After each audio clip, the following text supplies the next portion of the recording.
ولایت مرکز اړوند کابل کندهار لویې لارې ته څیرمه د شیریندل په نوم تر ټولو لرغونی مشهور دوکان چې د جوړښت نښې یې ډېرې کمې تر سترګو کیږي، خو شهرت یې د هیواد د ولایتونو ترڅنګ په ګاونډي هیواد ایران کې هم بېساري دی. شیریندل داسې یو پوه سړی و، سپین ږیری سړی و، د کلي مشر و. دغلته یې دوکان جوړ کړ. دا مسافر به راتلل، مالدار به راتلل، دا د کلي خلکو به سودا تېوړله. ډېر یو ښه سړی و، خلکو قدر عزت یې کاوه، محترم و. له خارجه به چې خلک راغلل، له امریکا نه بامیانو ته به تلل، دلته به شپې کولې، آسونه به وه، ښه قدر عزت به یې ورکاوه، احترام به یې کاوه. نو خلکو په همدغه نامه پېژانده چې دا د شیریندل مینه ده، دوکان یې ده. خپله ما نه یو ډریور پوښتنه کړې، وایي د کوم ځای یم؟ د میدان. وایي د شیریندل دوکان دې لیدلی؟ ما ویلې حتی په ایران کې دی مشهور و چې دا ایران ټانکر به چیز راوړه، دا یې پېژانده، خو همده سره به چای څښه، همده سره به ډوډۍ خوړه.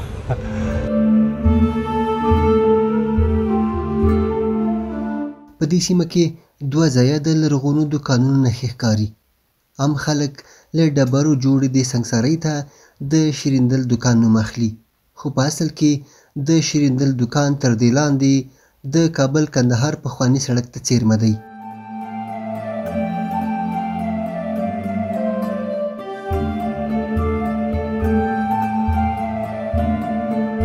د شیریندل اصلي دوکان په دې سیمه کې و، خو د هغه د اولادې په وینا د شیریندل تر مړینې وروسته د هغه وراره عبدالحکیم له دې ځای څخه دوکان انتقال کا او پاس یې د سړکه په سر باندې جوړ کړ چې تر ډېره پورې پر کابل کندهار لاره تلونکي خلک او یا هم خپله په میدان وردګ کې خلک دا باور لري چې د شیریندل دوکان هماغه دی.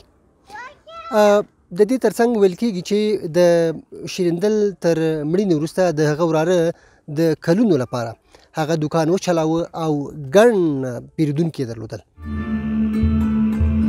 د دوکان تاریخي مخینه ان د نادرخان، ظاهرشاه او داود خان واکمنۍ ته ورګرځي. ویل کېږي چې دې دوکان ته به د کابل کندهار پر لویه لاره تېرېدونکي مسافر ورګرځېدل.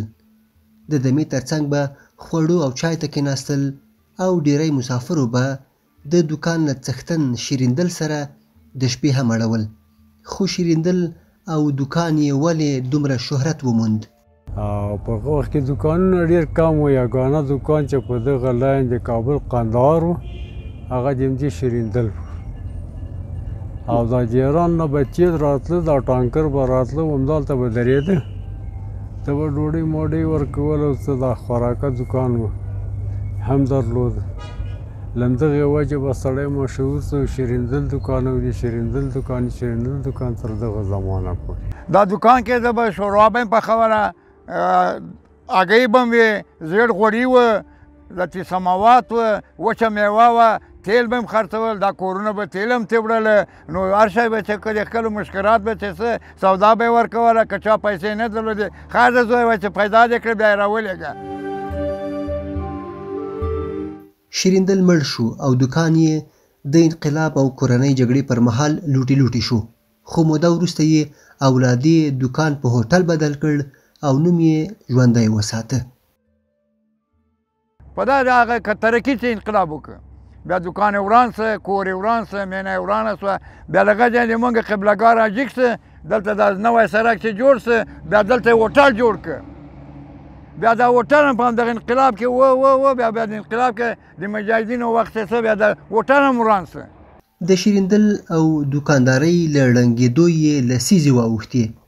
د هغه د برم، لوړ شخصیت او میلمه پالنې دا سیمه په شیریندل دوکان مشهوره کړه او د کورنۍ په وینا یې لا هم ځینې خلک د هغه درناوي ته ورګرځي. دا قندهار خلک چې راسي دلته راځي، که موټر چپه سي یا ټکر سي، مثال یا ټایرونه پنچر سي، پوهېږي د شیریندل دوکان سره خپله کورنۍ ته احوال ورکوي، چېرته موټر هم خرابه ده، د شیریندل په دوکان کې خرابه ده.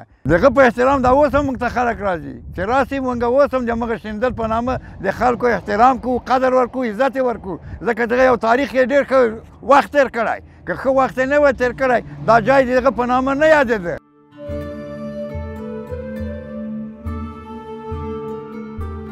د شیریندل کړوسیان چې پر خپل نیکه ویاړي وایي د خپل بابا د نوم او یاد ساتلو په پار به هلته بله هټۍ جوړه کړي.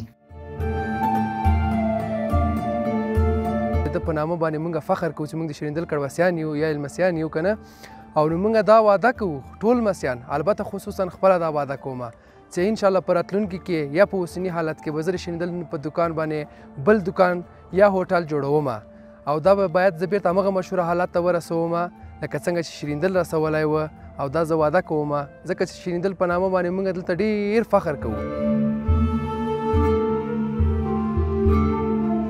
د ایرو څلی مې وران نه کړې ورو تېر شه، باده زه هم د اشنا د عشق یادګار یم.